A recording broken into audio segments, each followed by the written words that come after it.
जय हिंद दोस्तों, मैं हूं जितेंद्र दीक्षित। 4 PM महाराष्ट्र में आपका स्वागत है।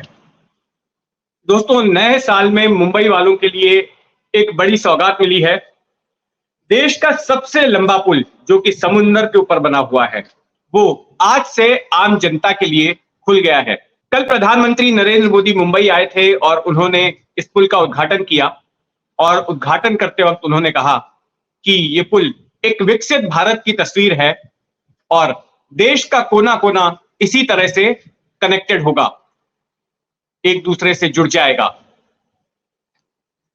हालांकि इसको लेकर विवाद भी हुए, लेकिन कुल मिलाकर यह है कि इस पुल की शुरुआत आज से हो गई है और लोगों ने इसका इस्तेमाल करना भी शुरू कर दिया है। 22 किलोमीटर लंबे इस पुल से मुंबई से नवी मुंबई की दूरी, मुंबई से पुणे की दूरी, मुंबई से गोवा की दूरी, मुंबई से अलीबाग की दूरी 1 से 1.5 घंटे कम हो जाएगी। इनके बीच का फासला 1 से 1.5 घंटे कम हो जाने वाला है। ये 6 लेन का पुल है और इस पर 100 किलोमीटर प्रति घंटा की रफ्तार से गाड़ियां चल सकेंगी। हालांकि पुल तो शुरू हो चुका है, मुंबई वालों को सौगात भी मिल गई है, लेकिन सवाल ये उठता है कि आखिर कितने मुंबई वाले इसका इस्तेमाल कर पाएंगे, क्योंकि इस पुल पर भारी टोल लगा दिया गया है। और टोल को लेकर जब विवाद हुआ तो सरकार ने नाम मात्र टोल कम किया है। देखिए, पहले इस पुल पर टोल लगाए जाने का इरादा था, बताते हैं कि करीब 500 रुपए का एक तरफा जाने के लिए। लेकिन फिर उसके बाद में बैठक हुई सरकार की, कैबिनेट की, और फिर उसमें तय हुआ कि नहीं, 500 नहीं, 250 रुपया टोल लगाएंगे। लेकिन 250 रुपया भी 22 किलोमीटर के सफर के लिए, यह भी बहुत ज्यादा था और आम मध्यम वर्गीय मुंबई वालों के लिए उनकी जेब से बाहर की ये बात थी। तो अब यह तय हुआ है कि इस पुल की अगर पूरी दूरी नापी जाएगी, जो कि शिवड़ी से शुरू होगा और गवाण तक जाएगा, पनवेल इलाके के, तब ही 250 रुपया लिया जाएगा। लेकिन उससे थोड़ा सा पहले एक कट आता है जो कि नवी मुंबई के उल्वे की तरफ जाता है। अगर वहां तक ही वाहन इस्तेमाल करेंगे तो फिर उन्हें सिर्फ 200 रुपए का टोल चुकाना होगा, यानी कि 50 रुपए कम का। तो दिखावे के लिए एक टोल में कमी जरूर कर दी गई है। वैसे अगर अप एंड डाउन जर्नी का कोई टोल लेता है, रिटर्न जर्नी का, तो उसको 375 रुपए का टोल भरना पड़ेगा। और अगर कोई डेली पास लेता है, यानी कि अनलिमिटेड बार जो है 24 घंटे के भीतर आवाजाही करनी है, तो फिर 625 रुपए का टोल ले सकता है, टोल की रसीद ले सकता है। तो उसमें जितनी भी बार उसको इस पुल का इस्तेमाल करना है दिन में, किया जा सकता है। और अगर कोई मंथली पास निकालना चाहता है कि एक बार में महीने भर का टोल भर दिया जाए, तो उसको देना होगा 12,500 रुपए। तो ये कुछ टोल की कीमतें तय हुई हैं इस पुल के इस्तेमाल को लेकर।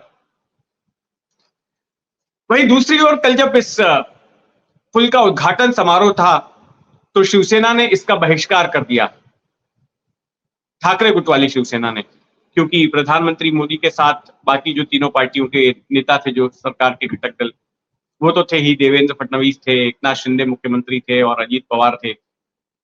लेकिन जो विपक्षी पार्टी है शिवसेना ठाकरे गुट, उसकी ओर से बहिष्कार किया गया। उसके पीछे 2-3 कारण बताए गए। बोला, एक तो बोला गया कि ऐन वक्त पे हमको निमंत्रण भेजा गया, पहले से बताया नहीं गया। दूसरा कि जो स्थानीय विधायकों के और सांसदों के नाम उसमें नहीं लिखे गए, ये दूसरा कारण था। तो इसकी वजह से ये लोग नहीं गए। अच्छा, इस मामले को लेकर यह भी सवाल खड़ा किया गया कि पुल के निर्माण में देरी हुई और इस देरी की वजह से 2000 करोड़ रुपए का नुकसान उठाना पड़ा, ज्यादा कीमत देनी पड़ी, क्योंकि देरी की वजह से इसकी लागत बढ़ गई।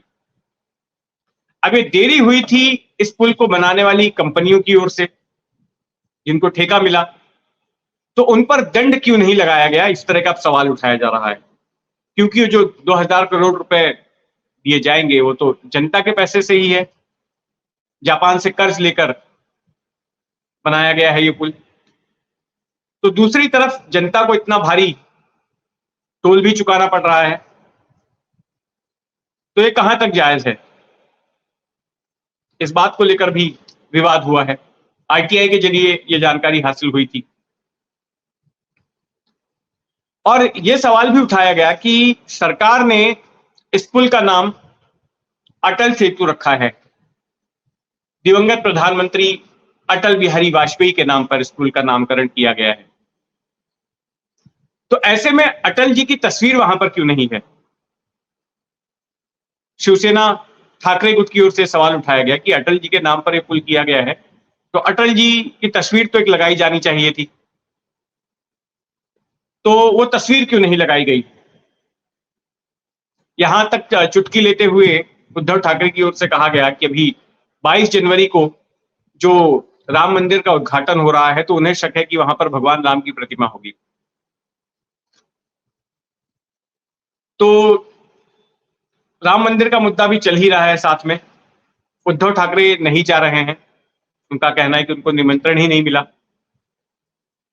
उसी तारीख को 22 जनवरी को उद्धव ठाकरे नासिक के कालाराम मंदिर में पूजा करेंगे, आरती करेंगे वहां पर। नासिक का कालाराम मंदिर पंचवटी इलाके में आता है और पंचवटी वो जगह है जहां पर कि भगवान राम जब वनवास पर गए थे, तो उन्होंने एक लंबा वक्त यहीं पंचवटी में बिताया था और उसी पंचवटी में ये मशहूर कालाराम मंदिर है। वहीं पर अब उद्धव ठाकरे ने अपना कार्यक्रम तय किया है। उद्धव के जाने के पहले कल नासिक में ही प्रधानमंत्री मोदी भी थे, तो वे भी कालाराम मंदिर चले गए और इस पर ठाकरे गुट ने चुटकी ली कि ये तो हमने ऐलान किया था कि हम कालाराम मंदिर जाने वाले हैं, हमारे ऐलान के बाद प्रधानमंत्री वहां पर जाते हैं, तो हम जहां जहां जाएंगे वहां पर हमारे पीछे आएंगे क्या प्रधानमंत्री?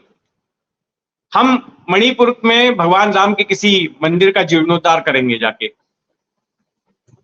तो क्या प्रधानमंत्री भी ऐसा करेंगे? तो इस तरह का सवाल उठाया गया ठाकरे गुट की ओर से और राम मंदिर वाले इवेंट को लेकर जैसा कि हम देख रहे हैं कि राजनीति तेज है, कांग्रेस नहीं जा रही है, यहां से ठाकरे गुट के अलावा शरद पवार नहीं जा रहे हैं। तो महाराष्ट्र की राजनीति में आगे जो कुछ भी हलचल होगी उस पर हमारी नजर बनी रहेगी। ये खबर आपको कैसी लगी कमेंट बॉक्स में जरूर लिखिएगा और अगर आपने अब तक इस चैनल को सब्सक्राइब नहीं किया है तो सब्सक्राइब कर लें। जय हिंद।